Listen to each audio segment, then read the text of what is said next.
Dear friend and colleague, the Ukrainian ambassador to London, and I've just heard at first hand some of the real pressures and the tensions inside of the country. Putin must fail in his assault on Ukraine. Working closely with the Ukrainian government and allies in the neighbouring region, the United Kingdom is standing shoulder to shoulder with Ukraine, sending military support, defensive military aid, training thousands of Ukrainian troops, as well as introducing one of the toughest sanction regimes in the world. We are supporting NATO partners, pressing for more economic reform and energy independence in Ukraine, banning Aeroflot and calling for an end to Russian involvement in the SWIFT banking system.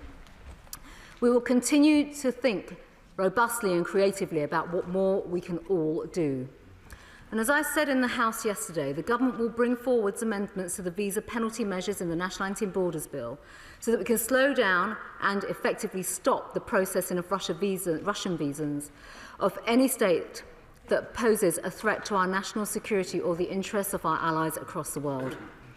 The government of Ukraine has requested that the Russian government be suspended from Interpol, a position the UK wholeheartedly endorses, and we are rallying other international partners to also call for the same and support. Mr. Speaker, yesterday I announced the first phase of a bespoke humanitarian support package for the people of Ukraine, having listened carefully to the asks and the requests of the Ukrainian government. We have already made significant and unprecedented changes to the immigration system. We have helped hundreds of British nationals and their family members resident in Ukraine to leave the country, with Home Office staff working around the clock to assist them. The Right Honourable Member for Normanton, Pontefract and Castleford raised a specific case yesterday, and I'm pleased to confirm the person concerned has been able to travel to the UK. Family members of British nationals resident in the Ukraine who need a UK visa can apply through the temporary location in Lviv or through visa application centres in Poland, Moldova, Romania and Hungary. We have created additional capacity in all locations at pace in anticipation of the invasion of Ukraine. This includes a pop-up visa application centre in Reservoir in Poland, which has provided total capacity currently of well over 3,000 appointments per week. Our contingency plans have been enacted now, and they're expected to further increase total capacity to 6,000 appointments a week starting this week. By contrast, demand across these locations is usually approximately 890 biometric appointments per week. There remains availability for appointments and walk-ins across every location. Should more capacity be required, we will, of course, deliver it. And, Mr. Speaker, I should also add at this stage as well, we have our rapid deployment teams already in the region. And in fact, the FCDO sent them in a few weeks ago to support this whole effort. I've also removed the usual language requirements and salary thresholds to come to the UK to be with their family members. And where family members of British nationals do not meet the usual eligibility criteria, but do pass all security checks, we will give them permission to enter the UK outside the usual rules for 12 months. This means that British nationals and any person settled in the UK can bring over immediate Ukrainian family members. Through this policy alone, an additional 100,000 Ukrainians could be eligible to come to the UK and access work and public services. There is no limit on the numbers eligible under this route, Mr. Speaker. Anyone in the Ukraine intending to apply under the family migration route should contact the dedicated 24-hour Home Office line for assistance before applying. Ukrainian nationals already in the UK have been given the option to switch free of charge to a points-based immigration route or a family visa route. Visas for Ukrainian temporary workers in some sectors are being extended so that they can stay until at least the 31st of December this year. As I said yesterday, I've heard some members calling for visa waivers. With Russian troops are seeking to infiltrate and merge with Ukrainian forces. Extremists are on the ground in the region too. Listen to the statement, for goodness sake. Mr. Speaker, I'll continue, and perhaps the opposite party members, I'll take their questions later on, but I actually do want to emphasise the seriousness of the security situation on the ground, and that is not something that can be discounted lightly at all, Mr. Speaker. Extremists are on the ground and they are in the region too. And I'm sure if the party opposite wanted a security briefing from our colleagues, we'd happily provide one. But at the same time, I'm very sceptical of how they treat and respect security advice. Given this, and also with Putin's willingness to do violence on British soil, and in keeping with our approach, which we have retained consistently throughout all emergency activations, including that in Afghanistan, we cannot suspend any security or biometric checks on people we welcome to our country. We have a collective duty to keep the British people safe, and this approach is based on the strongest security advice. Mr. Speaker, these measures have been designed to enable swift implementation, and that is the point, swift implementation, without the need for legislation or changes to immigration rules. The Ukrainian people need help immediately, and we are bringing this in place now. As outlined by the Prime Minister earlier today, I can also set out phase 2 of our bespoke humanitarian support package for the people of Ukraine. Firstly, we are establishing an expansive Ukrainian family scheme so that British nationals and people settled in the UK can bring a wider group of family members to the UK, extending eligibility to parents, grandparents, adult offspring, siblings, and their immediate family members. Again, the scheme will be free. Those joining family in the UK will be granted leave for an initial period of 12 months. They will be able to work and access public funds. Secondly, we will establish a humanitarian sponsorship pathway, which will open up a route to the UK for Ukrainians who may not have family ties with the UK, but who are able to match with individuals, charities, businesses and community groups. Those who come under this scheme will also be granted leave for an initial period of 12 months, and they will be able to work and have access to public services. The Home Office will work closely with all our international partners on the ground to ensure that displaced Ukrainians that are in need of a home are supported. My colleague, the Secretary of State for Levelling Up, will work with the devolved administrations to ensure that those who want to sponsor an individual or a family can volunteer and be matched quickly with Ukrainians in need. There will be no numerical limit on this scheme, and we will welcome as many Ukrainians as wish to come and have matched sponsors. Making a success of the new humanitarian sponsorship pathway will require a national effort from the entire country. And Mr. Speaker, our country will rise to that challenge. Mr. Speaker, this is a very generous and it is an expansive and unprecedented package. It will mean that the British public and the Ukrainian diaspora can support displaced Ukrainians in the UK until they are able to return to a free and a sovereign Ukraine. We are striking a blow for democracy and freedom against tyranny. Above all, we are doing right by the courageous people of Ukraine. We will help British nationals and their families to get out of Ukraine safely. We will support our displaced Ukrainian friends. We will respond robustly to Russian threats here in the UK. We, Mr. Speaker, will not back down. We will do what is right. And, Mr. Speaker, I commend this statement to the House. Shall the Home Secretary? Thank you, Mr. Speaker. People's homes in Kharkiv have been shelled, children have been killed, and Russian tanks are rolling in now on Kyiv.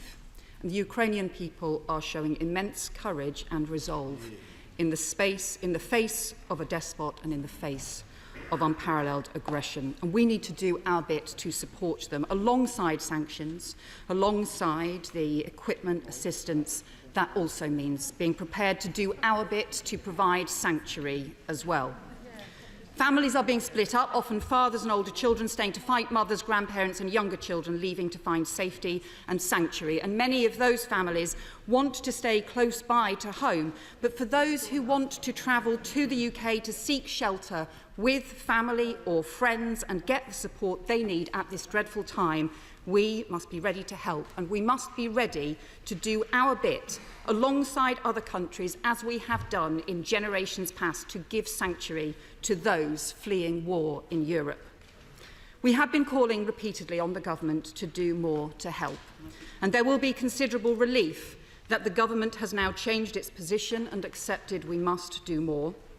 And in particular, I am glad the government now appears to have completely changed its policy in response to our calls to help elderly parents and wider family members. And I'm glad that they have listened not just to those in this House, but across the country, and most importantly of all, to Ukrainians and their families. But I have many questions about how this will actually work and how many people in practice it will help. And I am concerned about the way the Home Office has handled this, but those are issues for another day. We start with the family issues. We are very glad to know that Valentina Klimova in Paris can now come to join her daughter, having been initially refused. But can I ask her, she has had to pay around £700 to apply for visas, having been initially turned down. Can you confirm that that money will be refunded to her and that nobody will have to pay if they are seeking sanctuary from Ukraine? The statement also says, her statement says that elderly parents, siblings and adult children will now be included in the family visa. Does that include stepchildren? I have been contacted by someone, for example, desperate to get his stepdaughter and granddaughter into the country. And what about a young mum with her children who has left the rest of her family in Ukraine? Can she come and stay with her uncle and aunt? Are uncles and aunts included? Does the sponsoring family member have to be British or have to have indefinite leave to remain? What about Ukrainians here on work visas, on study visas, who've come maybe as lorry drivers or on visitor visas? Surely she is not expecting to turn their families away. When people are fleeing Russian authoritarianism and war, I assume she will not be applying a test based on which bureaucratic box UK residents tick. So can she make a simple commitment now that family members from Ukraine who are fleeing persecution are all welcome here in the UK, no matter what visa their family member here in the UK has? We will give them sanctuary. And what about people who have been given the chance to stay with friends? We know most people want to stay near Ukraine, but what about someone who has left all their family behind, but maybe used to work or study here in Britain? Can they come and get sanctuary? Is there a route for them? If the only route is the community route, I'm concerned that that will take a long time. Has the government considered an emergency humanitarian or protection visa, for example, that could still include all the significant security and biometric checks she has talked about, but could swiftly be done and go broader than family members too? Can she also tell us about this community sponsorship scheme? The existing community sponsorship scheme, this is very welcome, it's very important, but the existing scheme takes a long time. It requires people to meet a whole series of tests in order to be able to sponsor a refugee.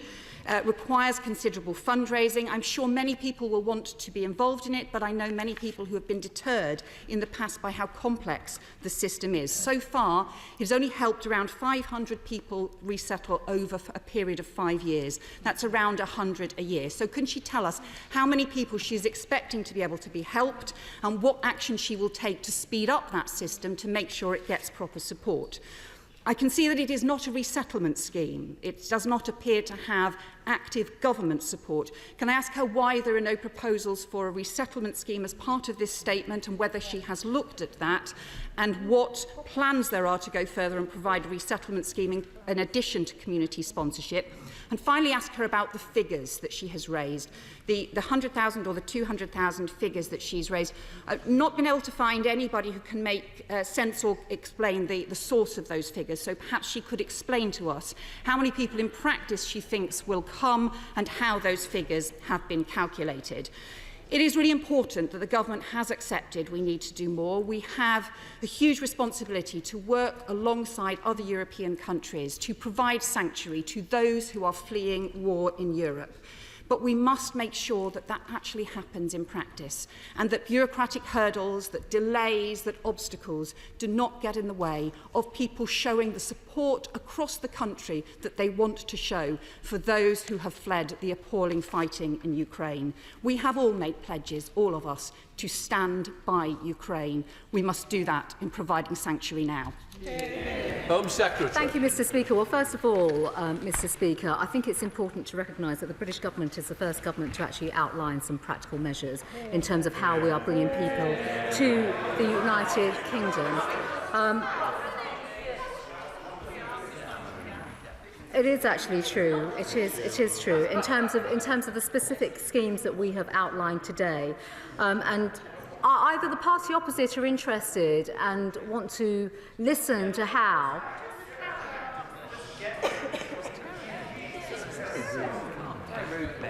If I may, Mr. Speaker, I think rather than making cheap political points from the benches opposite, this is a moment when everyone should be coming together in our national interest, but also to provide a good deal of help and support.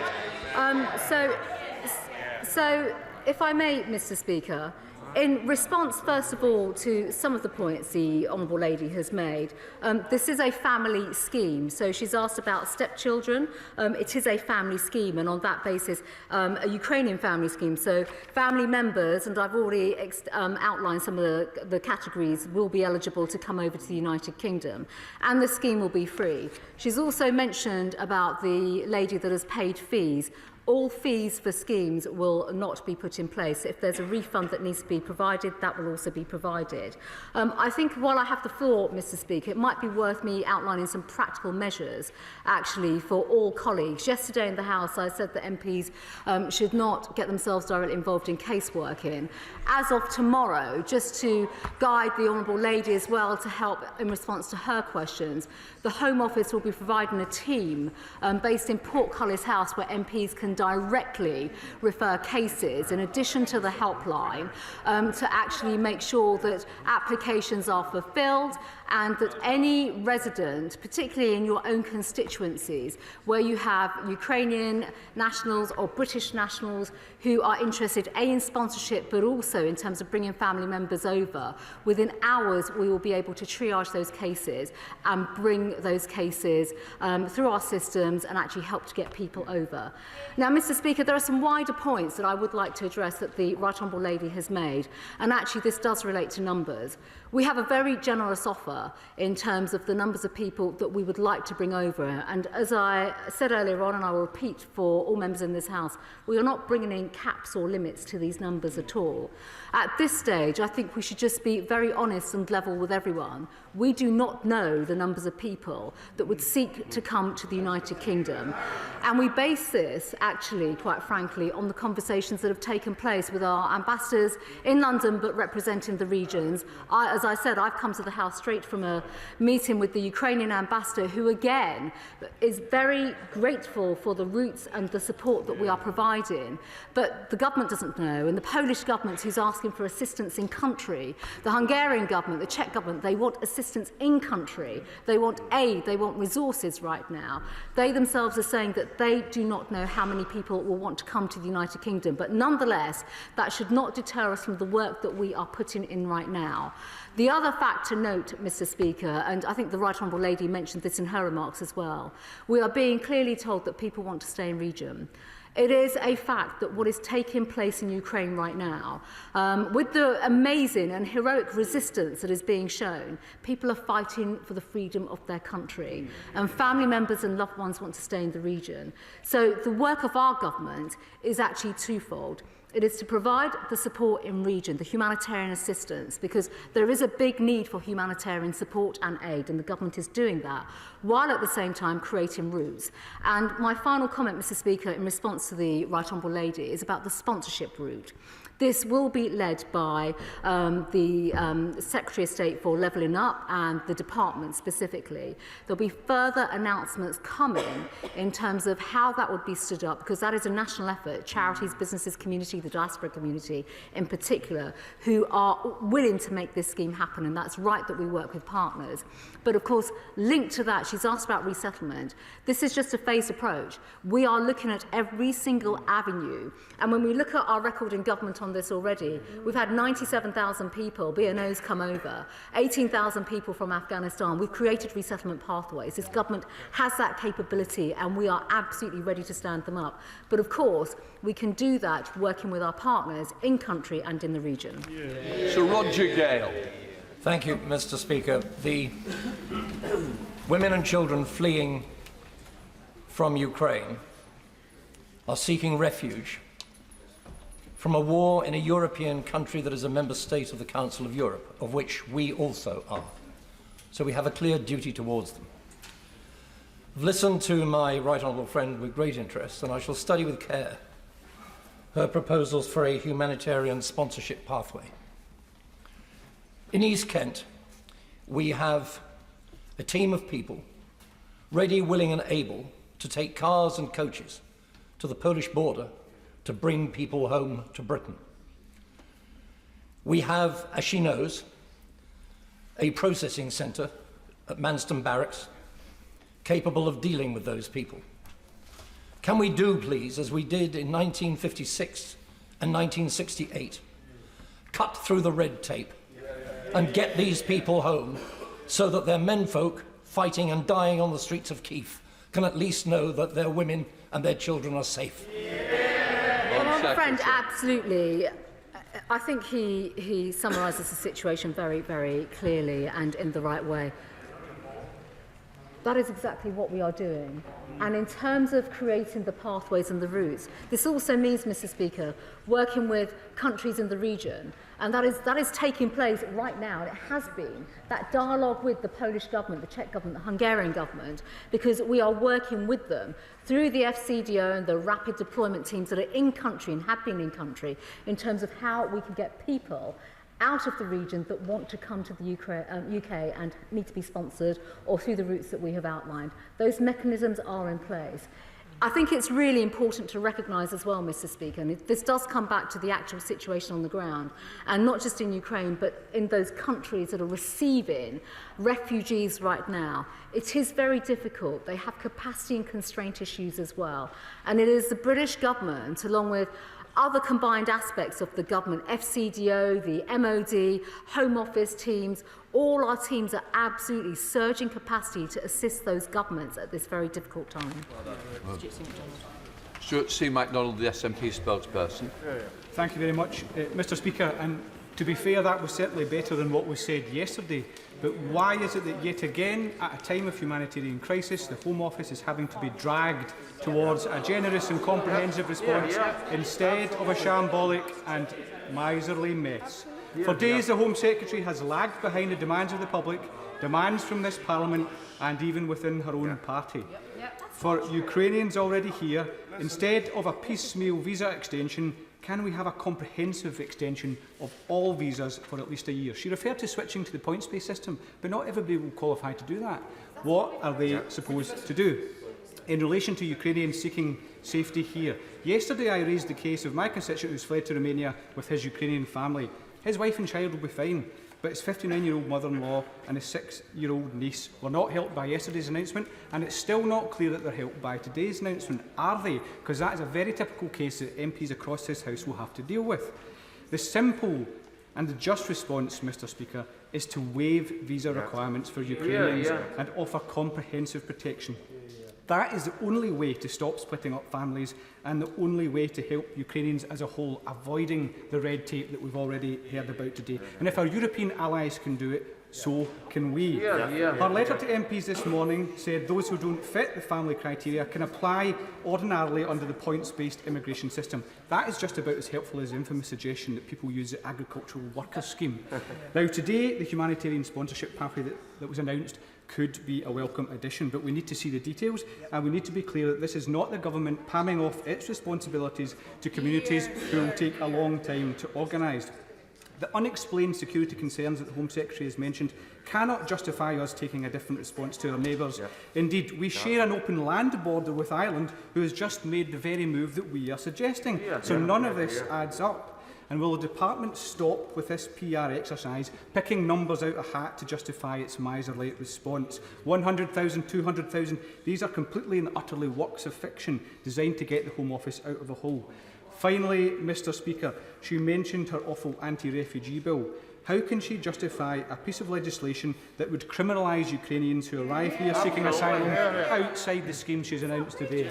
Home Secretary. Thank you, Mr Speaker. I have to say, Mr Speaker, I think I find the Honourable Gentleman's comments quite offensive, actually.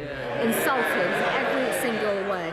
And I say this, Mr Speaker, no, I think for the first time the SNP should stop playing politics, if I may say so.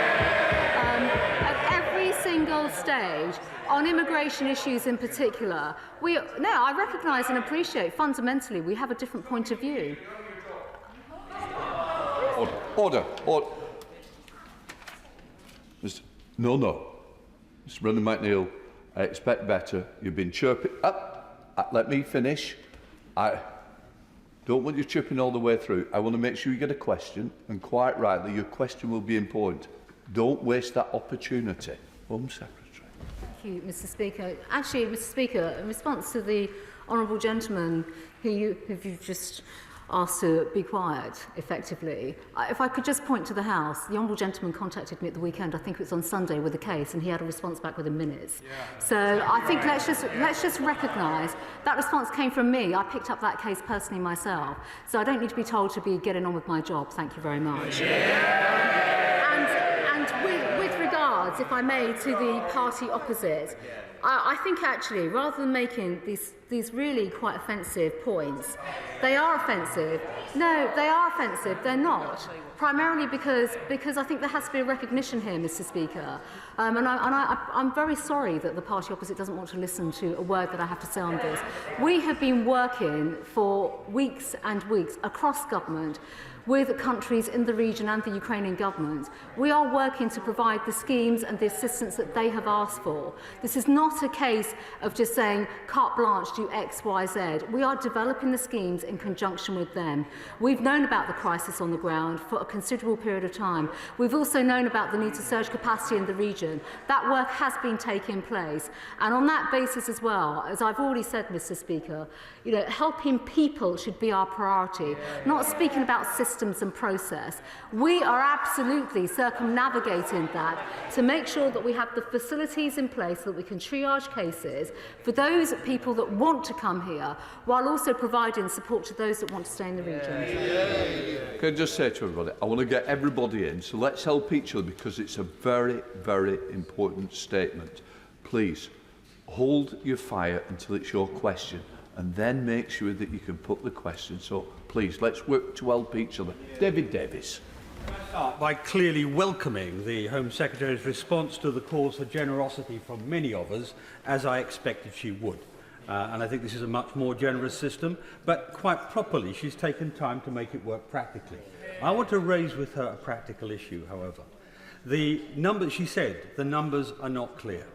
Some have forecast a total of 4 million and maybe 5 or 6 million coming out of the Ukraine, which means our burden share in that would probably be about 500,000 people. The significant number of these, maybe a majority, will be women and children, not whole family units. So the burdens on housing, the burdens on education, the burdens on social support will be bigger than anything we've seen before. Can she tell the House whether she has had discussions yet, or whether she's about to have discussions with our European colleagues to ensure that burden is shared across the whole of the continent, because that's the only way we can look after these people properly. My honourable friend, Mr Speaker, is absolutely right. And it's very interesting because obviously I am in touch with Commissioner Johansson on a frequent basis on these issues, because even yesterday, I appreciate everybody said the EU's moved quickly, but actually they've made an announcement and they're still discussing how, in practical terms, they can establish temporary protection measures and how they can activate their schemes.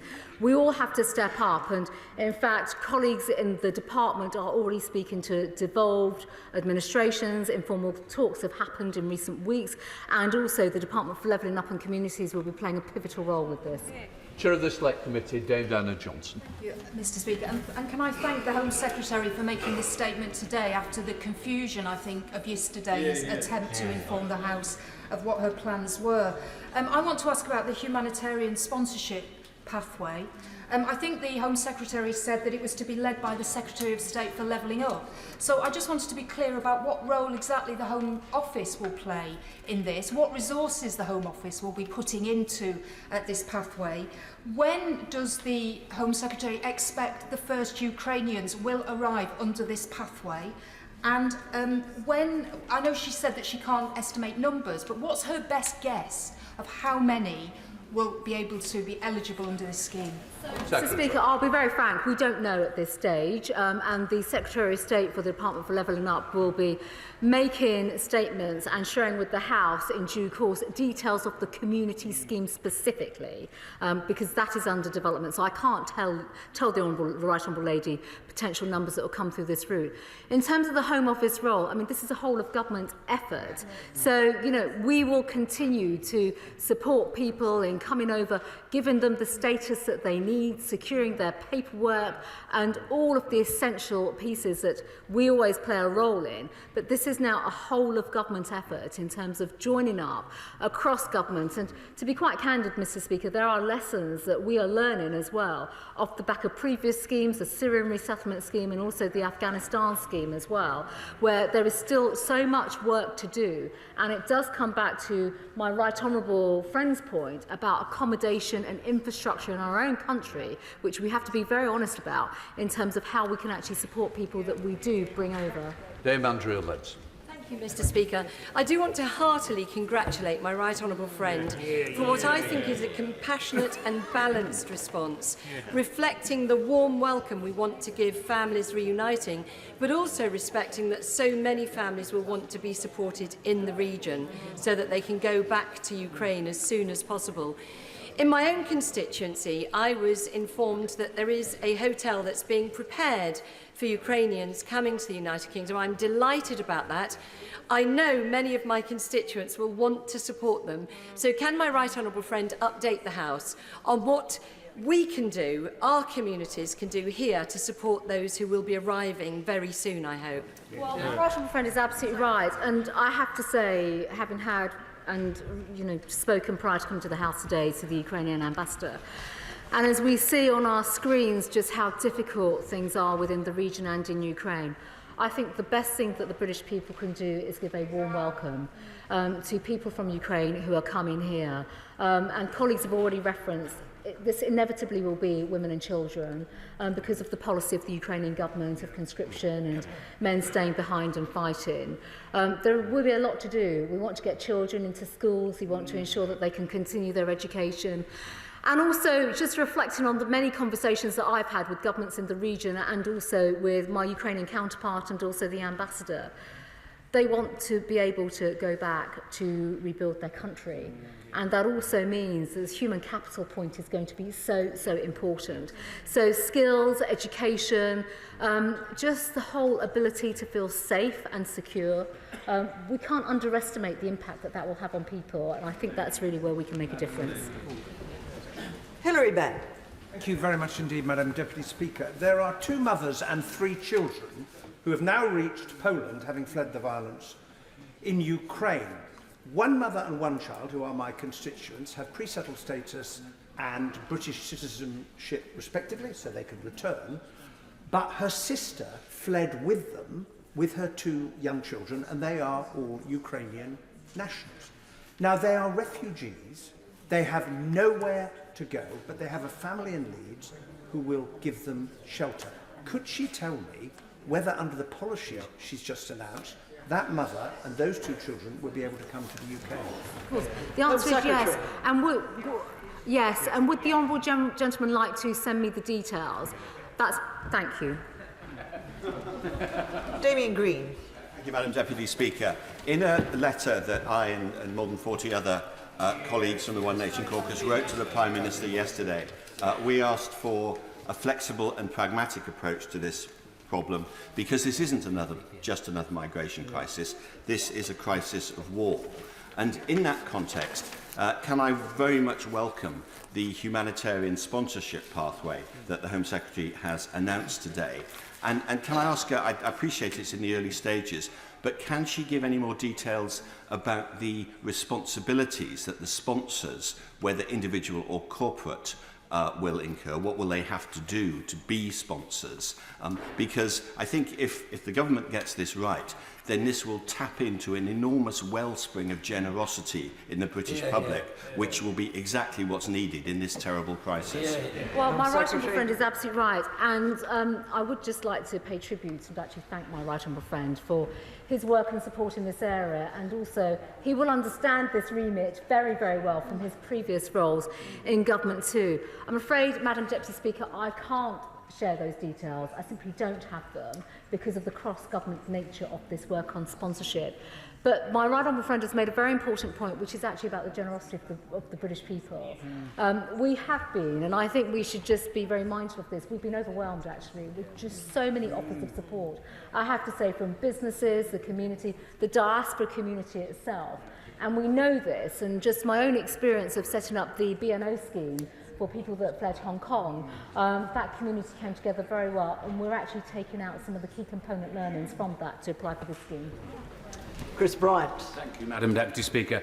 I think we need to stand united, end of.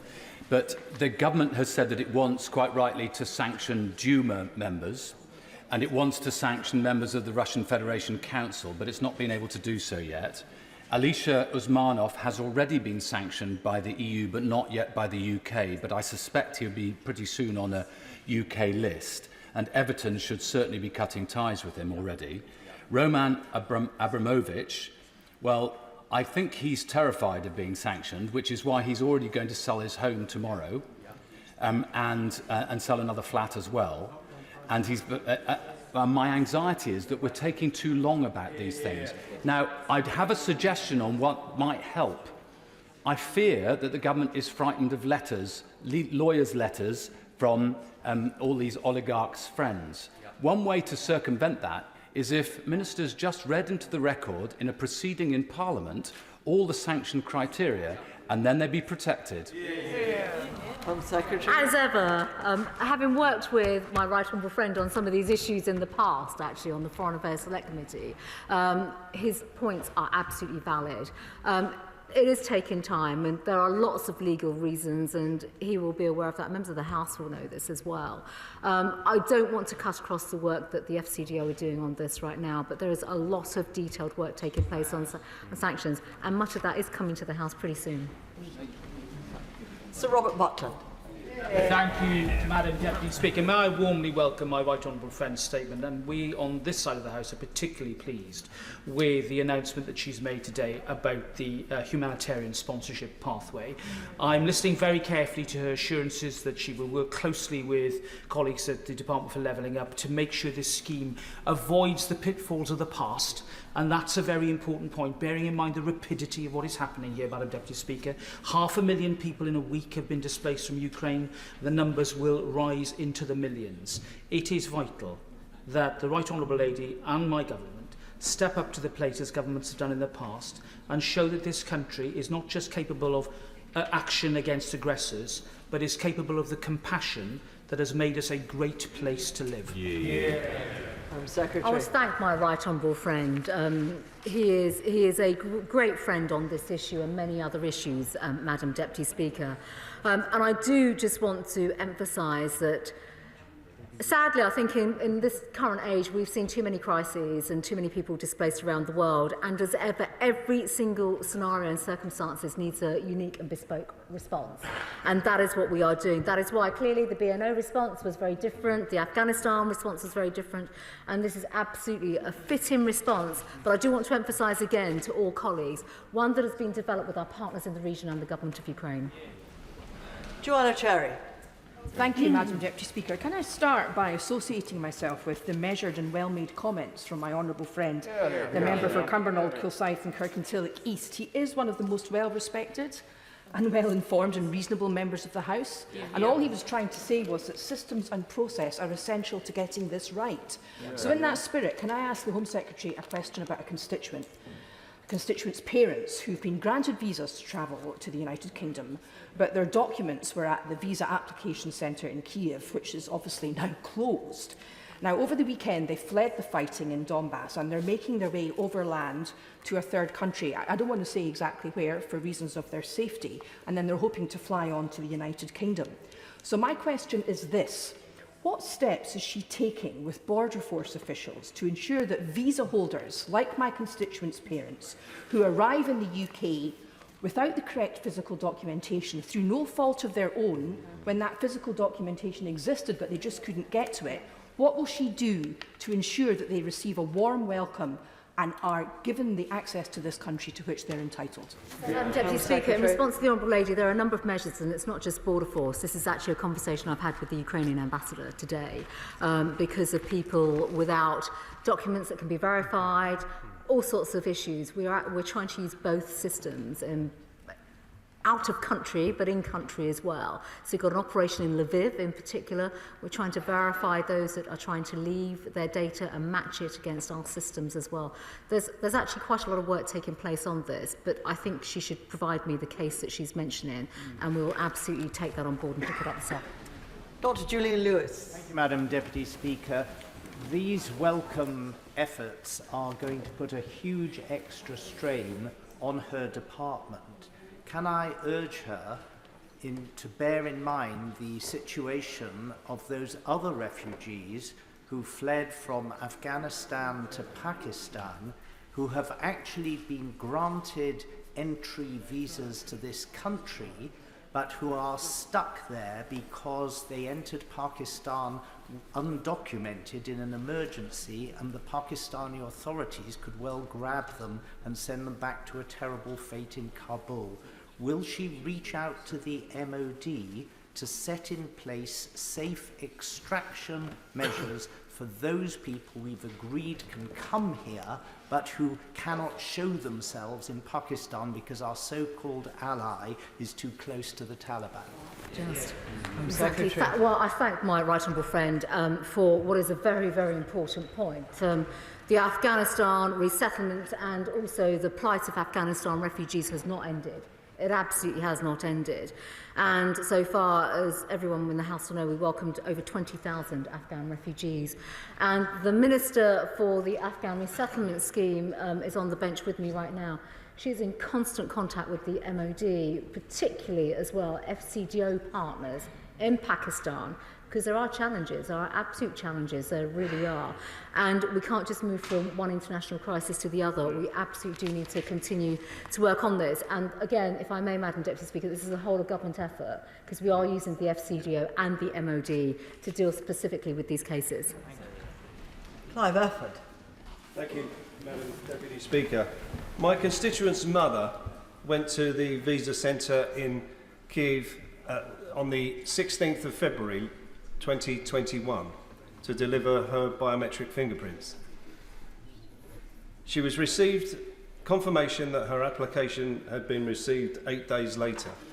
They hadn't heard anything in August, so the family contacted the Home Office and they received this reply: "We are currently receiving a high volume of applications as a result of the significant increase in intake. Customers may experience a longer wait than usual for their decision."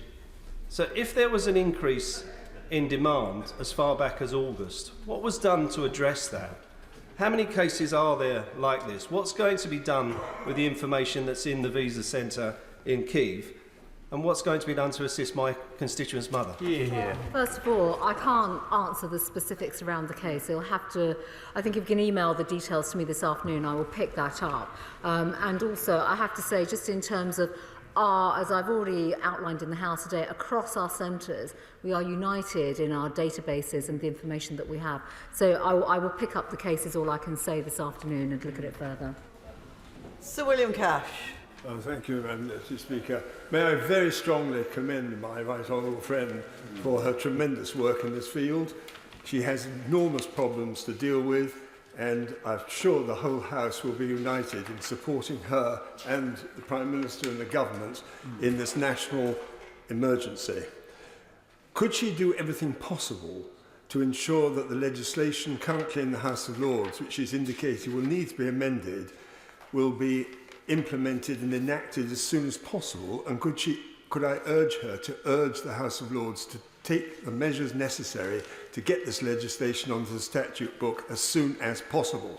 I want to thank my right honourable friend for his comments and his support, absolute support on this. He's absolutely right. Operationalising legislation is not straightforward. We're already working on plans to do that, which is why there is a big effort to ask our colleagues in the Lords to bring back the legislation here so that we can get it done. Munira Wilson. Very much, Madam Deputy Speaker. Over the weekend, the Prime Minister evoked the parable of the Good Samaritan when he visited a Ukrainian church in London. Madam Deputy Speaker, in the parable, the Good Samaritan is very generous and compassionate when he stops to help a complete stranger. He doesn't stop to check their family connections, whether a suitable sponsorship scheme has been set up, or all their papers. So, whilst today's statement is a welcome step forward, could I ask the Home Secretary whether she'll go further still and establish urgently a scheme that's open to all those who are fleeing war and persecution right now at the hands of Putin's forces? Well, Madam Deputy Speaker, first of all, this is a statement specifically for Ukraine, and obviously I've announced some measures today that are building upon the wider work that's taken place in government. We are operationalising the scheme. There'll be further announcements around wider work, the sponsorship scheme and things of that nature that will be brought forward. But I just want to finally conclude by saying all our work on humanitarian aid, relief and resettlement and support of refugees is based on our work directly with the Ukrainian government and countries in the region. Mark Harper. Thank you very much, Madam Deputy Speaker. Can I warmly welcome the changes the Home Secretary has set out? And could I just gently say to SNP members, it's really important that we continue to keep the biometric checks in place. I can still remember what happened in Salisbury. The Putin regime is a regime that will not hesitate to send agents here to kill British citizens, and it's a Home Secretary's job to make sure we keep people safe. But can I say to her, commend the work our intelligence agencies have done to give us the an advance notice of what was going to happen. Can I just urge her to continue looking at that intelligence so we keep our offer flexible and commensurate with the threat faced by our Ukrainian brothers and sisters? Well, my right honourable friend is absolutely right, and I do want to thank him, not just for his comments, but for his understanding on this. Our intelligence and security agencies, Madam Deputy Speaker, have been right from the outset. And that is not just recent information, but this is information that has been in place for many months, dating back to early last year. Security checks are significant, and I know in this House it was debated quite often, actually, even with regards to the evacuation from Kabul last year. We know what Putin's regime is capable of, not just in Ukraine, but also on the streets of the United Kingdom. Our country has suffered at the hands of Putin and his regime, and we have to do everything that we possibly can to protect our country and the citizens of our country.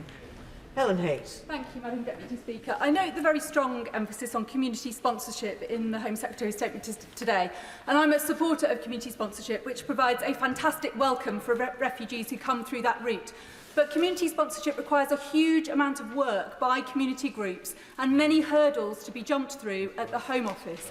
So can the Home Secretary confirm that she really thinks this is an appropriate and fit-for-purpose route for the scale and immediacy of the challenge that we face? And would it not be better for the Home Office to be doing that work to allow communities simply to do the job of welcoming people who arrive here very quickly and can be supported in situ in their communities already? Well, Madam Deputy Speaker, I come back to my earlier remarks actually about working with the diaspora community, and this is something as well that has been asked for specifically, and working with the ambassador as well. This will not be Home Office led. The Home Office has a role to play, but this is a whole of government effort, which is why the Department for Levelling Up will be leading on the community engagement piece and working with communities on this, because linked with community sponsorship, we still have to work through the elements of infrastructure, housing, education, all the key access to public services, which is a whole of government effort. So it's not just with the Home Office, but there'll be further announcements on this to come. Chris Grayling. Deputy Speaker, can I commend my right honourable friend on what I think is the right approach? I listened with surprise to the other side saying there should be no process. It doesn't actually help the refugees themselves if we just have a completely chaotic situation.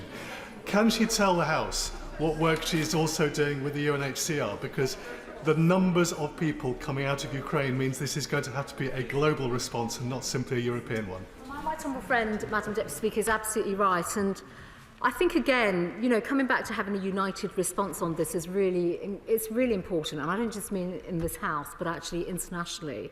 That is why I'm not underplaying the emphasis on working with our partners and our friends in the region and with the Ukrainian government, but also UN agencies. The reality is, Madam Deputy Speaker, and in fact it was a member for Thanet earlier on who spoke about transport and things of that nature. We will have to work with our partners, UNHCR and other aid agencies as well, so the UN aid agencies, third parties, countries, in terms of how to bring people to the UK, but also creating potentially even humanitarian corridors to try and still help people to get out of Ukraine. So there is a lot of work taking place. Not just in the UK with the British government, but working with partners and agencies. We cannot underemphasise this work at the time of this crisis, but also the scale of the number of people that are on the move right now. Ben Bradshaw. Thank you, Madam Deputy Speaker. I think what a lot of people don't understand, including me, Secretary of State, is why it's not possible to keep the security checks while matching the EU's generous 3-year visa-free entry offer. Well, Madam Deputy Speaker, I've made my point on security checks, and we've been at the target, basically, of Putin's Russia. And just on the EU's approach, they are still discussing how they intend to operationalise their mechanism. So I'm in touch with the Commissioner. So, as soon as I know more from the Commissioner as well, then obviously, we will work with them. We're not working in isolation. I do want to make that quite clear to all colleagues. We're working with everyone. And of course, that also means sharing information, helping each other out. And of course, as I've said, this is evolving. This is an evolving situation. Laura Farris.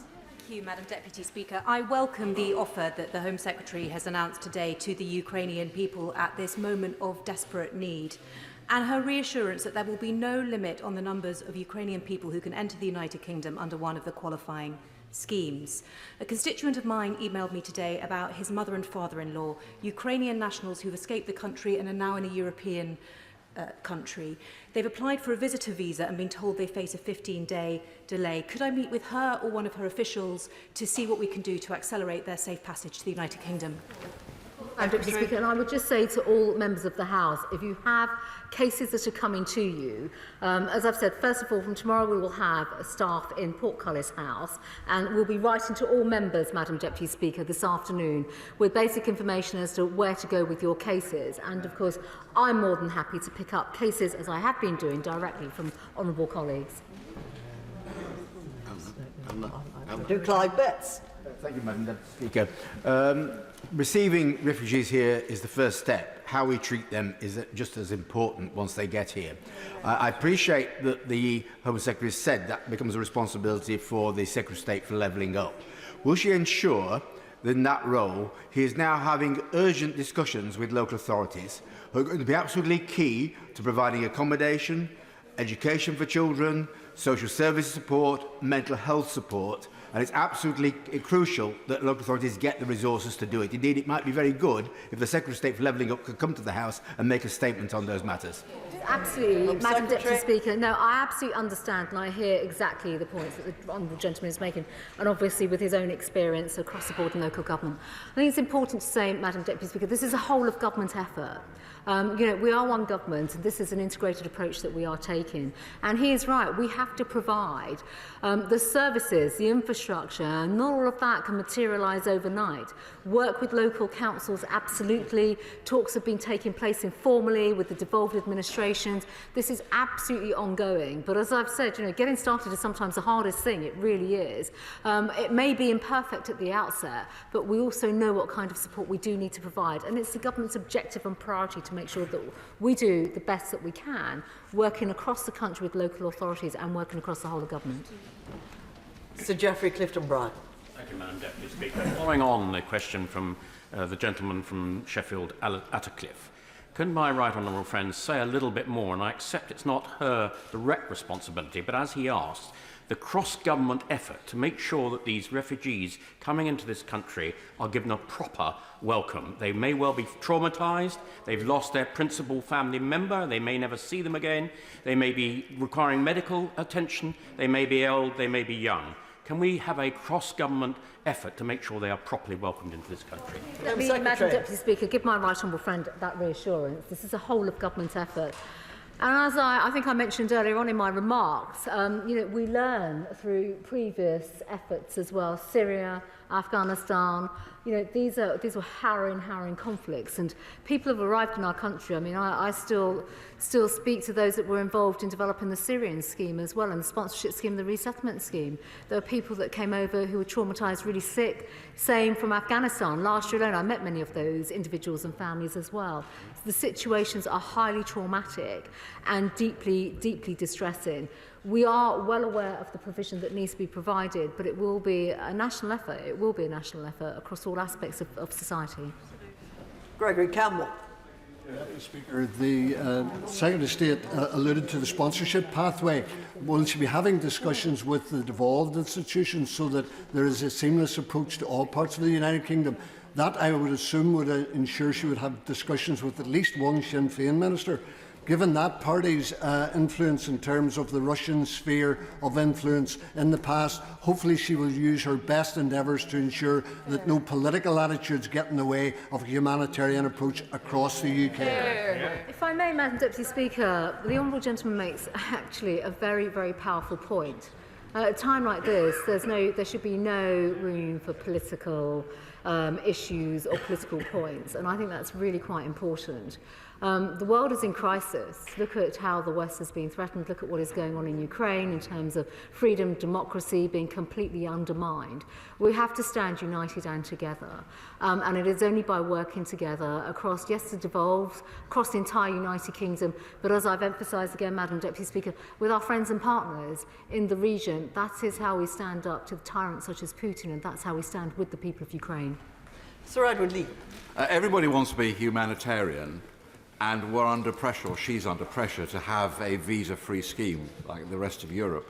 But may I actually congratulate her on her proportionate response? I think we have to remember that unlike the rest of Europe, we have uniquely liberal labour laws and we speak English. So we are the country of choice for mass immigration. And therefore, I do urge her to, as well as listen to all these humanitarian voices, to listen to the voices of people, for instance, in Lincolnshire, where we feel we've done really our bit in terms of migration from Eastern Europe, where we're under extreme pressure in terms of housing and jobs. I know this is difficult to say, but we have to be honest about this, and may I therefore be a correcting voice in this and congratulate her on her humanitarian but proportionate response and not throwing away the immigration rulebook.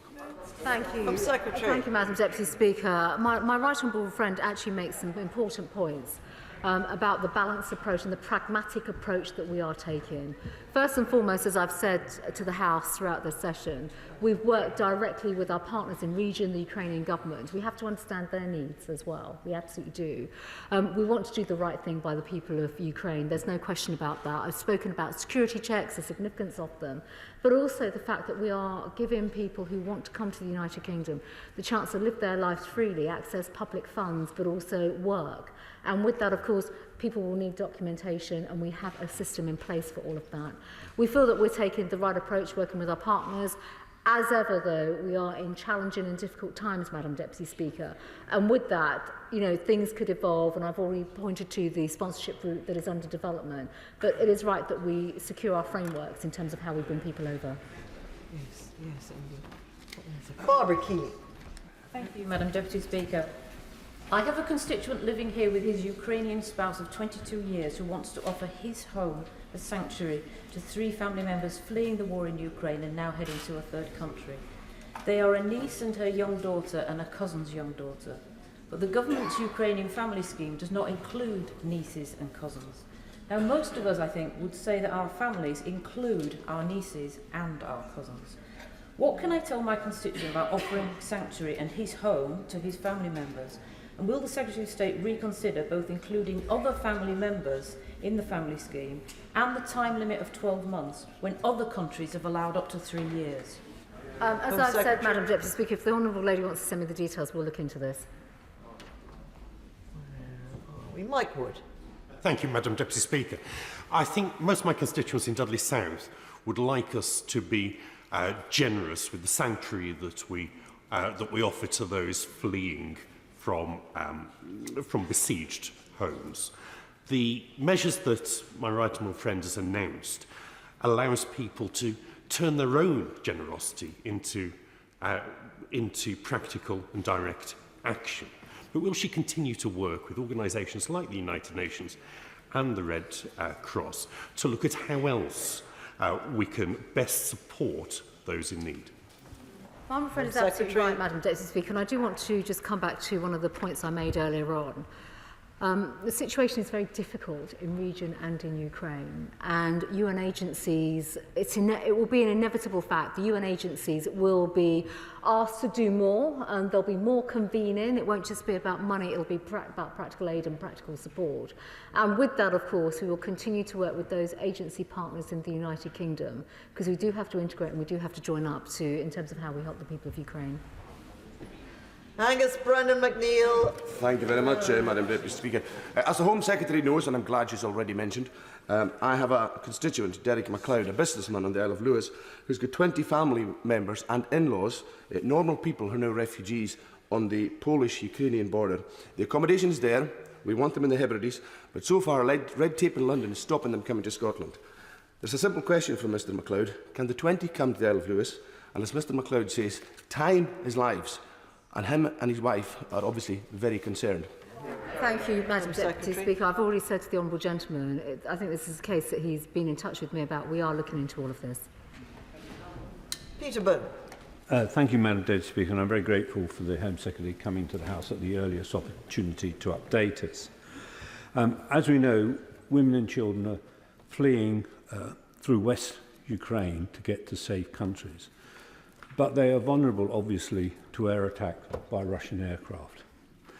Has there been any discussion to create a no-fly safe zone in Western Ukraine for refugees? And did the Home Secretary discuss this when she spoke to the Ukrainian ambassador? Madam Deputy Speaker, we discuss all issues, some of which I can't actually share on the floor of this House because some of them are very sensitive in light of what is going on with the attack. So I know the Honourable Gentleman will respect that. There are discussions taking place constantly, but he's right to highlight just how dangerous, volatile and precarious the situation is. And we're all mindful of that. All of us are mindful of that as we work with our counterparts and our colleagues. And just to conclude, Madam Deputy Speaker, I'm speaking to many of my counterparts nearly every other day, and plus ambassadors every single day. So the situation is changing. We're hearing different reports. So we are working in real time to provide all the support in the region, in country, in the specific ways in which we can that can make a difference to people. Nadia Whittam. Thank you, Madam Deputy Speaker. Madam Deputy Speaker, someone very dear to me who helped to raise me and came to this country from Ukraine after the Second World War wouldn't have been eligible under any of the Home Secretary's schemes. Today's announcements, while welcome, are heavily caveated and still fall far short of what is needed. I want the Prime Minister to honour his words that he spoke to me last week in this chamber and put in place meaningful support for all those fleeing Ukraine. When will the Home Office start waving visas and not just waving flags? Well, Madam Deputy Speaker, I actually refer the Honourable Lady to what I've said already in the House in terms of the practical routes that we are putting in place. She can shake her head. I'm sorry that she wants to be political about this, but we are putting in some very, very powerful routes that will support.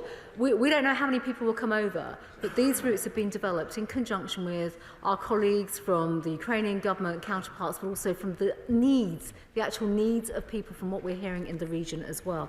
We want to, she's heard me say very clearly, there are no caps on numbers. We are creating schemes for people to come over. So we are absolutely, because this takes time to bring in, and not only that, it takes time to work with our colleagues in the region and to work to meet their specific needs. And I'd like to think the Honourable Lady would respect that it's not just about the British government saying this is a scheme that we're starting up without actually working with people in country or people in the region as to how it can not just be operationalised but make sure that it actually meets the needs of the people of Ukraine. Celine Saxby. Thank you, Madam Deputy Speaker, and can I thank my right honourable friend for her statement and for highlighting the vital work that's being done behind the scenes to ensure that this is a scheme that meets the needs of those fleeing the atrocities in Ukraine, works with their neighbouring countries, as well as recognising our own security needs here. We would all like to do more to help those displaced people of Ukraine. Can my right honourable friend detail what practical things my constituents back home in North Devon can do to help? Thank you, Madam Deputy Speaker. My honourable friend has actually just highlighted, I think brilliantly, the generosity of the British people in her own constituency, and we're all grateful for that. I think it is important, as I've said a few times now, that we provide people with a warm welcome, but also, you know, from the discussions that we've had in the House thus far, also working with local authorities, her local councils, NHS trusts, schools, education, county council in particular. I know she's met with me recently to discuss some of the issues around local government and policing and crime, but even so, getting the organisations locally to come together to integrate in terms of the welcome that can be given and the services that can be provided. Gavin Newlands. Thank you very much, Madam Deputy Speaker. Millions of people across this country are desperate to help Ukrainians fleeing Putin's monstrous and indiscriminate invasion by donating money and items desperately needed by Ukrainian refugees at thousands of sites across this country, including my constituency office. But many of these people are asking why Ireland and the EU can welcome all Ukrainians, yet their own government refused to do likewise. Ukrainian men, women and children are dying defending democracy and freedom, and are dying for our freedom just as much as Ukraine's. So what does she say to those Ukrainians she's deemed not worthy of refuge in this country? Madam Deputy Speaker, I'm not even going to address the points that the Honourable Gentleman has made. I've spoken very clearly about the schemes. And we're very clear in terms of not just our generosity. There are no limits. We are welcoming Ukrainian people to our country. The other point to make, Madam Deputy Speaker, is that many Ukrainians want to stay in region. And actually, we have to take a balanced approach to this. We are a government that's working in conjunction with the Ukrainian government, with our ambassador for Ukraine in London. We're understanding the specific needs. Clearly, he doesn't want to listen to my comments because he's just talking over to me. So on that basis, I am addressing the points, but also, I'm afraid it's obvious that the SNP, they simply have their own particular view and stance on this, which, you know, you're welcome to, but we're a government that's working with our partners in region and with aid agencies as well that actually understand the situation on the ground and in the region. Danny Kruger. Mr. Speaker, I very much welcome the announcement today, and community sponsorship is absolutely the right approach to support refugees coming into this country.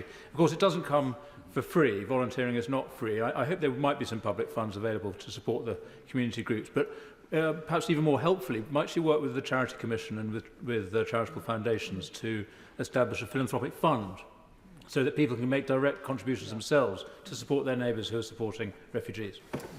Thank you, Madam Deputy Speaker. That's actually an excellent suggestion. It really is. So that is something that I will take back to my colleagues in government and look at how we can develop. Patrick Grady. Madam Deputy Speaker, the SNP's position on this is that the refugees are welcome and we should be doing everything in our power to offer sanctuary to people who need it. And on that basis, further to the question from the member from Twickenham, the conflict has regional implications, and already some of us are starting to hear from constituents and business owners who have contacts in Belarus and elsewhere who want to flee Putin's aggression. So what routes are open to them already, and will the kind of announcement she's made today be extended to other countries in the region? Well, Madam Deputy Speaker, the routes are already published on gov.uk, so the Honourable Gentleman can actually, and I've already outlined the routes this afternoon as well. And in response to the whole of United Kingdom, the United Kingdom stands shoulder to shoulder with the people of Ukraine. And as I've already said several times in this House, that means an effort across the whole country in terms of providing support, accommodation, and discussions are already underway with the devolved administrations. Claire Coutinho. Thank you, Madam Deputy Speaker. Can I congratulate the Honourable Lady on her work today to create new routes of entry for Ukrainians in the most invidious of positions, and her prior work for the BNOs from Hong Kong and also for Afghan nationals. I think it's a brilliant reflection of the compassion of the British people. I have a constituent whose mother is elderly and infirm in Kiev. The application centre in Lviv is critical and a lifeline to her to being able to come here. Would the Honourable Lady confirm that this application centre will remain open, and also that it will be as accessible as possible for those with disabilities? Yeah. No, the Honourable Lady is absolutely right, and I think just to sort of put some context of this as well with Lviv, actually the take-up has been very low in recent weeks. It really has. With that, of course, we're doing everything, and I would, Madam Deputy Speaker, just like to pay tribute to our ambassador, Linda Simmons, who and the team in Lviv are doing outstanding work. They really are. And it's because of her and her team that we're able to keep these operations up and running. So I'd just like to put all this into that particular content. We are relying on very brave people from our own home team, so to speak, in country to help Ukrainian people. So yes, of course, and I come back to my point about cases. Please send us details and we will work with you to ensure that we can provide the support that's necessary. Paul Blomfield. Madam Deputy Speaker, the Home Secretary is right to talk about the unity we've seen in response to the appalling events in Ukraine. And we do need that unity in our response to the refugee crisis that is part of it, and one that reflects the mood of the public who have seen the deeply moving images of women and children fleeing their country. Last night in Sheffield at a rally, one Ukrainian here on a temporary work visa pleaded for the right to bring his sister to the country.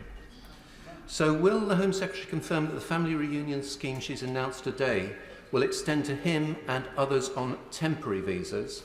And in relation to others, will she seriously consider the resettlement scheme proposed by the Refugee Council? We don't rule anything out, as I would like to restate to the House.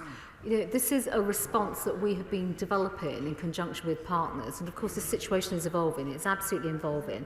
So again, you have a specific case, please send it to me and we will absolutely take a look at it. John Hull. Thank you, Madam Deputy Speaker. After successfully getting Russia suspended from the Council of Europe, can I wish her the best of luck with Interpol? And can I also say that given the uncertainty that there is over the future direction in which this crisis is going to go, that talking with the Ukrainian authorities and with the authorities of the neighbouring countries is going to be absolutely essential. And if she needs any help in doing that, then I am very willing to participate and to help her out in that. Madam Deputy Speaker, I'd like to thank my right honourable friend for actually his very practical support. I would like to take him up on that offer, particularly his work with the Council of Europe, and to congratulate him as well. The honourable gentleman speaks about the power of being united, actually, by showing what can be achieved collectively. And it applies to Interpol and trying to suspend Russia from Interpol systems for very, very good reasons. Russia has a history of abusing red notices, which we know of extensively. We are absolutely supporting Ukraine in this effort. I think it's so important to say this. I've already spoken to my counterpart in the UAE as well, because they have a key figure in Interpol. There are other key nations as well that we are working with. But I would absolutely like to take up the honourable gentleman's offer, because we have to keep the dialogue going in region so that we know about the support that's needed, hear about the situation on the ground, so that we can act in real time. Ben Lake. I'm hopeful that today's statement will offer much needed certainty to constituents of mine who are desperately worried about the safety of their family members. But I would be grateful if the Home Secretary could offer some clarification on two particular examples that have been shared with my office. The first is whether adult siblings and their dependent children will be able to join their UK family under the Ukrainian family scheme. And then the second is whether unaccompanied grandchildren will be able to do the same. Hear, hear. Yes, the answer is yes, Madam Deputy Speaker, as I've highlighted in my statement already about the family route and the family scheme in particular. If he has any particular cases that he would like to share, I'd be more than happy to take them up. Jeremy Wright. Thank you very much, Madam Deputy Speaker. As my right honourable friend has said, the government is operating on the assumption that the vast bulk of Ukrainians who come to the UK will want to go home, and go home as swiftly as they can. Given that assumption, which it seems to me is entirely right, doesn't that mean that the government can be more generous in its immigration approach than it would otherwise be, both in terms of immediate family members, which I'm very much welcome her redefinition of, but also in relation to the simplicity and flexibility of the humanitarian sponsorship pathway? And can I ask her one other thing, which is about the scenario, not wholly improbable, that men who have fought in the Ukrainian conflict as part of the Ukrainian forces will wish to come back to the UK in order to be reunited with their families here. And I'd be grateful if she could confirm that her department is prepared for that eventuality. My right honourable friend is absolutely right. He's absolutely right. He really is. We don't know what tomorrow will bring. And I think we absolutely have to be clear about this. We really do not know. We've already seen the day-to-day changes and everything else that's taken place in Ukraine, and it's going to be harrowing. It's going to be harrowing for us all every day to see it. Even harder for families, mothers, wives, sisters who've left their loved ones behind. We are not ruling anything out. I just want to be very clear about this in terms of not just flexibility, but to the approach that we need to take. We just do not know what the outcomes will be or could be, and with that is why we're having the daily discussions that we are with representatives in the region, but also with the Ukrainian government. Hannah Bardell. Thank you very much, Madam Deputy Speaker. My constituent's sister and children have fled Ukraine to Poland, where they've been welcomed on a 14-day green card. When she called the number provided by the Home Secretary, she was directed to the Citizens Advice Bureau. So why is the Home Secretary continuing this piecemeal approach of picking up casework from the floor of the House instead of having a comprehensive, compassionate approach like other EU nations who have a much more flexible approach? And why is she directing my constituent to the Citizens Advice Bureau? I wasn't aware of that. So that's, I appreciate, and I also recognise the tone of the lady's comment. I will pick it up, absolutely. Yes, we all are. I need to find out what has happened. So had she have notified me this before, I could have looked into it, but she's raising it now, and I will look into it. And as for the point on Europe, I've made the comments earlier on already. They're still working through what they're going to do. Steve Bryan. Constituent rights in the past few hours, Madam Deputy Speaker. My own brother and his two small children and wife are hiding in the shelters under their home, not knowing what the next hour will bring, gradually running out of food and basic supplies. Those of us with small children, it's unimaginable. The Ukrainian family scheme is really good news for this family, and I want to thank the Home Secretary and the Prime Minister for listening to the backbenchers on this. The UK is big-hearted and generous as always. Could I ask the Home Secretary to say a little bit more about the humanitarian sponsorship pathway? A church in the Chandler's Ford bit of my constituency has been in touch during her statement to say they want to help. How can they even express an interest at this stage to get the ball rolling? Say to my honourable friend is, first of all, I think, can you send me the details of the church? Because obviously we know that through the sponsorship route, Deluxe will be picking this up. We are working in fast time on all of this, and things are moving very quickly. As he's rightly said, it's during the statement that he's been contacted. We want to take up every single port of offer, we really do, and there's a lot of coordination taking place in government. Stephen Farry. Thank you. Today we are rightly focusing on the terrible situation in Ukraine. But can I stress the importance that we don't forget those Afghans who are still trying to flee Afghanistan, and indeed those who are caught in the asylum system in the UK. But in terms of Ukraine itself, I am aware of Afghan refugees who have already fled one war, who currently have asylum in Ukraine, and indeed there are other non-Ukrainian nationals who need to flee from Ukraine. So can the Home Secretary clarify if the various routes he has outlined today are open to those people who want to flee from Ukraine but who are not Ukrainian themselves? Actually, Madam Deputy Speaker, on this, I mean, obviously the situation is developing, but I've outlined today specific routes around families and sponsorship, but also community sponsorship route. There'll be more information coming on that. So I can't today talk about other categories of people that aren't Ukrainian coming to the UK, but clearly there is a lot of work underway. There is a lot of work that's underway right now. And as I've said, we've got to look at everything, and we are currently doing so. Craig Whittaker. Thank you, Madam Deputy Speaker. Quality of life for asylum seekers here when they arrive in the UK has got to be paramount. Our broken asylum system sees tens and tens of thousands of asylum seekers bogged down in the system, with families stuck in hotel rooms for over 18 months. Now, in light of this, would my right honourable friend agree with me that we need to fix this system quickly to ensure that all asylum seekers, whether from the Ukraine or others, have the quality of life they deserve as they're being processed here in the UK? Honourable friend is absolutely right. And Madam Deputy Speaker, if I may just take the opportunity to thank the Honourable Gentleman for all his work, because he's been a great support to me actually while he was Home Office Whip as well. And he fully understands the work that the government has been doing on this. But actually there is a very, very important point here which I've touched on already. We need the capacity in the infrastructure. We are a big-hearted nation, and with that, of course, we do need to have the provision, the accommodation, and this is where it is a nationwide effort, effectively, local authorities across the country, NHS, education, coming together to provide the services that people need. Chris Stevens. Yes, thank you, Madam Deputy Speaker. I'm assuming from the Secretary of State's statement that a constituent's elderly mother who previously visited on a tourist visa and now expired would be considered for the Ukrainian family scheme. Can the Secretary of State also then clarify then for those individuals who have in the past had a successful visa application that they'll be well known to the Home Office that they'll have their applications fast-tracked as a result of applying for the Ukrainian family scheme? Yeah.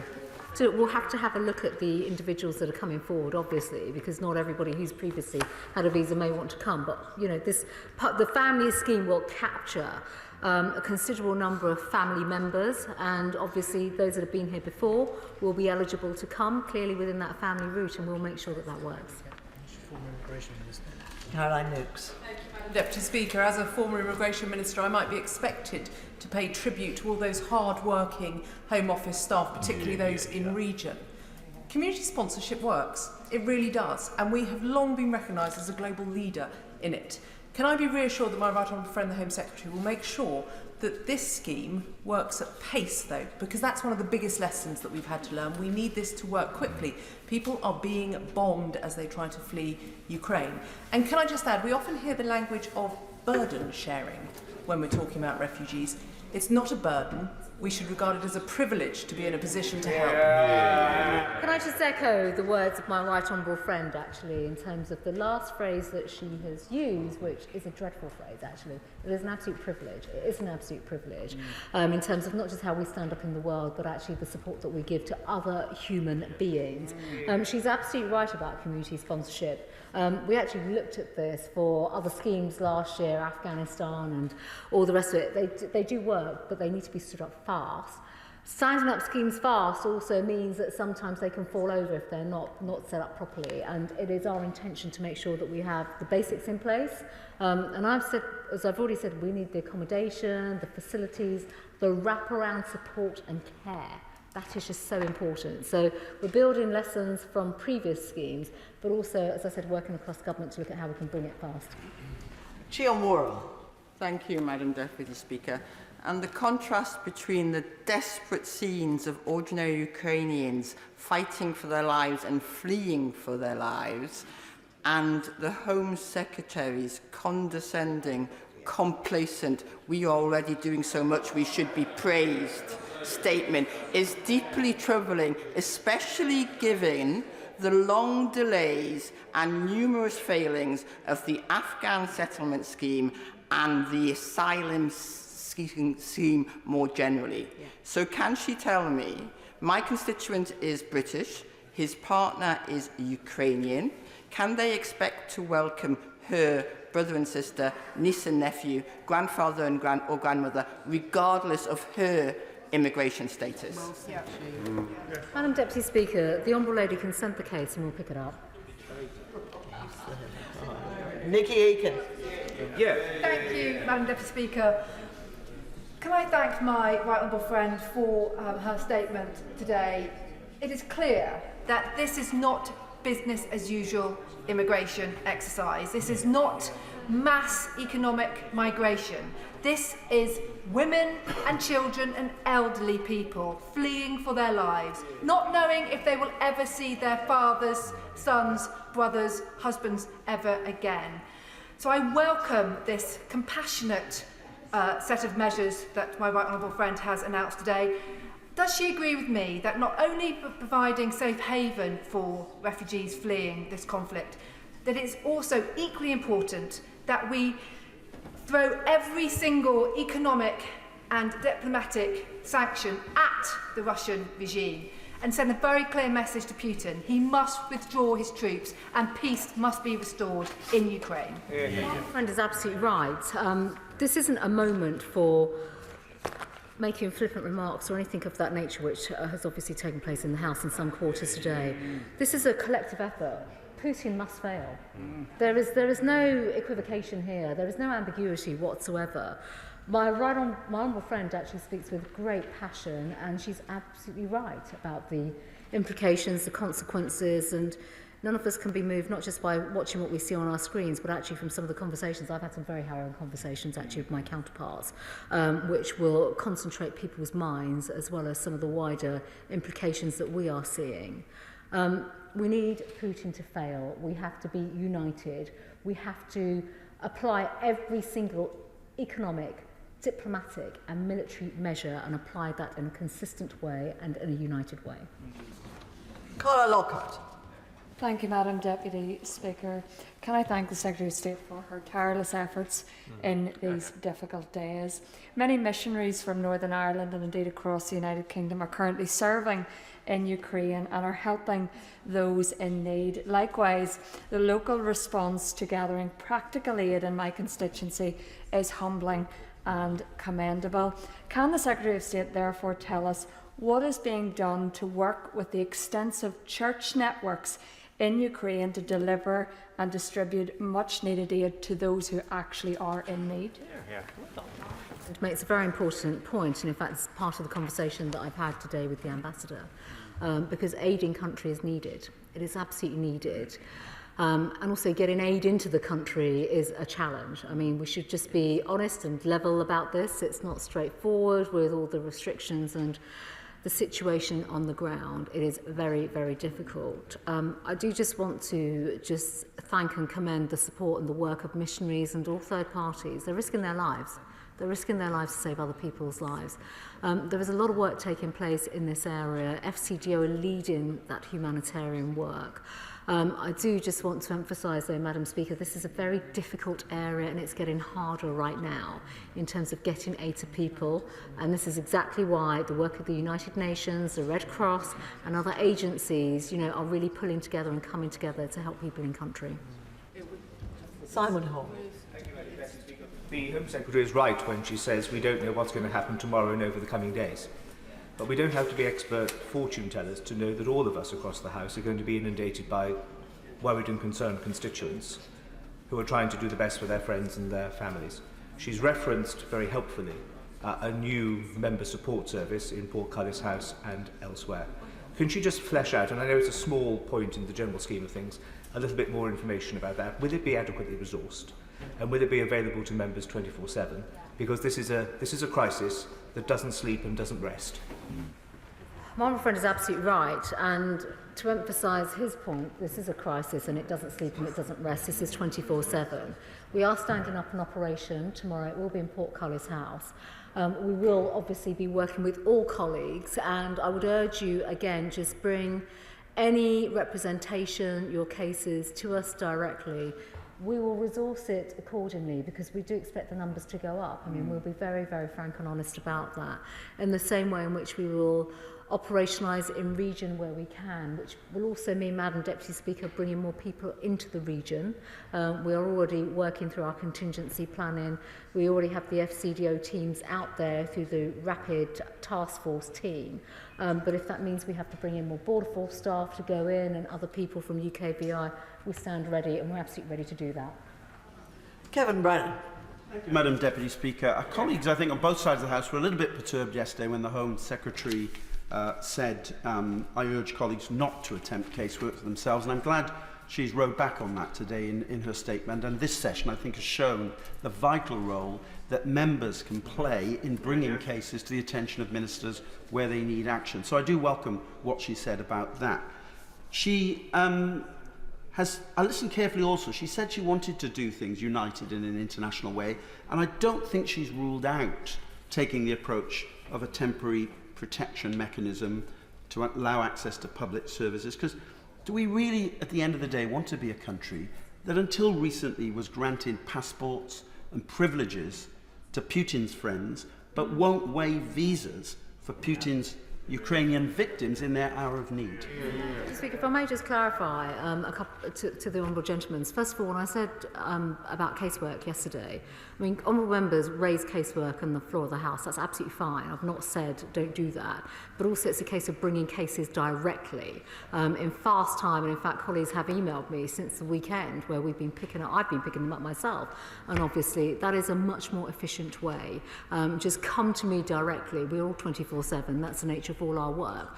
And I've always said we'll happily pick that up rather than waiting to come to the floor of the House. It's a point that I make. In terms of, I rule nothing out, but what I would say, in particular around visas, the point about visas is actually having documentation of individuals. That is important, particularly when they come here to access public services, gain employment, all those kinds of things, but also on the biometric checks. Biometric checks are important, and that is the point that I've been making. We do need to make those checks, keep those checks in place. We'll work with all colleagues. I'm in touch with the Commissioner in the EU as well. We've got to learn from each other because this is a real-time crisis, and with that, things will probably get a lot worse. So we have to have the agility and flexibility to respond. James Wilde. Thank you very much, Madam Deputy Speaker. My constituent Tanya, who is a dual British and Ukrainian national, is very concerned about her mother and sister in Kyiv, who she told me this morning are trying to get a train to safety. So can I welcome the confirmation that my honourable friend's given today that, God willing, that they make it, this family can be reunited in King's Lynn? Well, thank you, Madam Deputy Speaker. I say to my honourable friend, clearly we'll do everything that we can to help and support, and it is very difficult. It is very difficult. And you will know from your constituent that things are getting really hard in country. Alison Tulis. Thank you very much, Madam Deputy Speaker. My constituent's wife is a Ukrainian national who's granted a spousal visa last week. But in order to travel to the UK, she needs that visa added to her passport. The couple were in Poland when the invasion occurred, and neither the British Embassy nor the third-party TLS contact can help. So can the Home Office Secretary make urgent arrangements to allow for the bureaucracy to take place in Warsaw rather than travelling back into the path of danger to Lviv, as the UK Visas Advice Line asked them to do? I'm sure that can be done because that'll be documents of permission to travel. Greg Smith. Thank you, Madam Deputy Speaker. I welcome my right honourable friend's statement in fast-moving circumstances. She is making absolutely the right calls, not least in the creation of the humanitarian support pathway. But further to the point made by my right honourable friend Forrest of Dean earlier, given history teaches us that infiltration is a well-known Russian tactic that is likely to be happening now, that is the reason that we categorically must not drop the security and biometric tests. My honourable friend is absolutely right.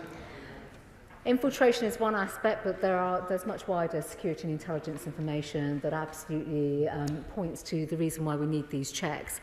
But we know, and I've said it already in this House, that we know what Putin is capable in terms of our own threats to our own homeland security.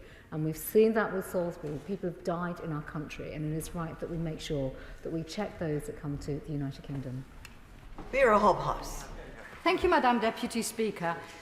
Quite a considerable number of the 650,000 refugees from the Ukraine will, of course, try to make it to the UK. I welcome the support that the government has announced and the compassionate words that she has used today. But I worry that under the current provisions of the Nationality and Borders Bill, those Ukrainians would be criminalised because they were passing through another country. And I sincerely hope that the government will look at that provision of the Nationality and Borders Bill again and look at supporting the amendment from the Lords to remove Clause 11. My question, however, is this.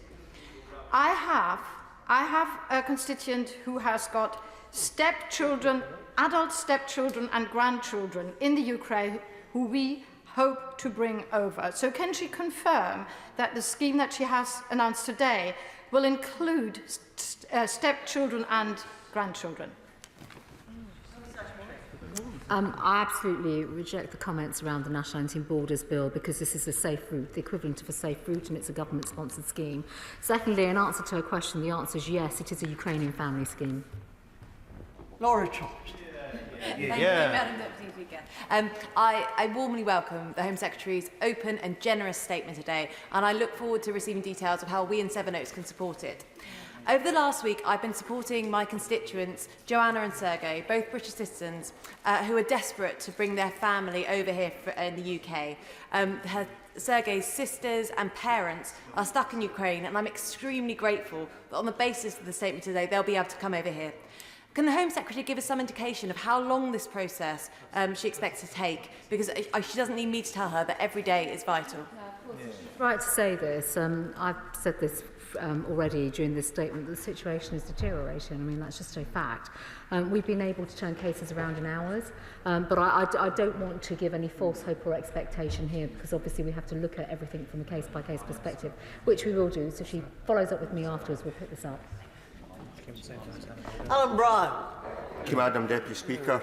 The Home Secretary talks about vital security checks, but she needs to remember we're predominantly talking about women and children, considering that adult Ukrainian males can't leave the country anyway. And as was pointed out, many people already got visas in the past. Now, my constituent's mother-in-law has managed to flee to Poland, but she's been told she has to travel 3 hours to an assessment centre, which is much closer to the area of conflict. Now, that's causing the family so much concern, they were looking at flying her to Ireland, where of course you can land without a visa. So what happens if somebody does land in Ireland? How do they then qualify to come over here? And one other question, my constituent's mother-in-law previously overstayed on a visa here because Crimea was annexed and she couldn't get home at that time. Can the Home Secretary confirm that such things will not be a red flag and a barrier to re-entry? Point, clearly, but I think I'd like to pick up both cases. What I would say, again, is please send the information to us so that we can advise people where they can go and save time in this process. Amy Callaghan.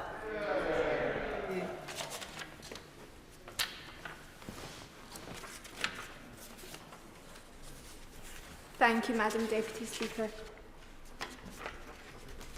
My constituent Tatiana, a legal UK resident, and her one-year-old baby, a British citizen, have been stranded for a week without any support from this government. To be completely clear, this case has been followed through by email, and my office today have been told by authorities that they do not believe their situation to be urgent. Does she agree, or will she intervene and urgently help Tatiana and baby Maria to get home to Eastern Bartonshire? Yes, of course, and I would need to see the case as well, because obviously she's raising it for the first time, so I'll pick that up. Rachel Maskell. Thank you, Madam Deputy Speaker. When it comes to resettlement housing, perfection can sometimes be the enemy of good.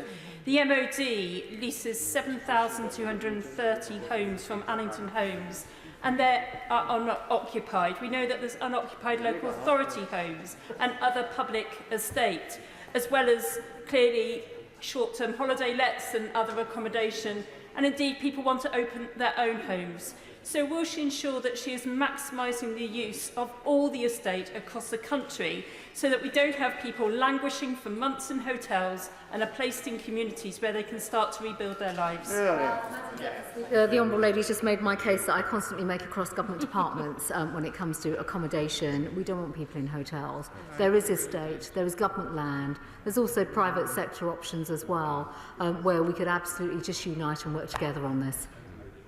Margaret Farrier.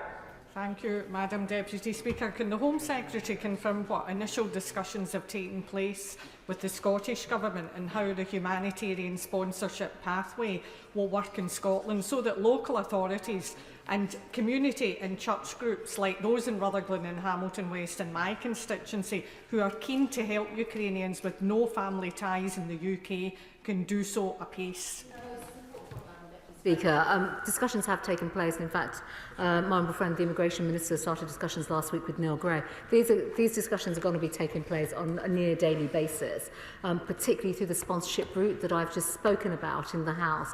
Obviously, there'll be further statements and updates of the House, but there's a lot of work taking place in government on this. Jim Shannon. Thank you, Madam Deputy Speaker.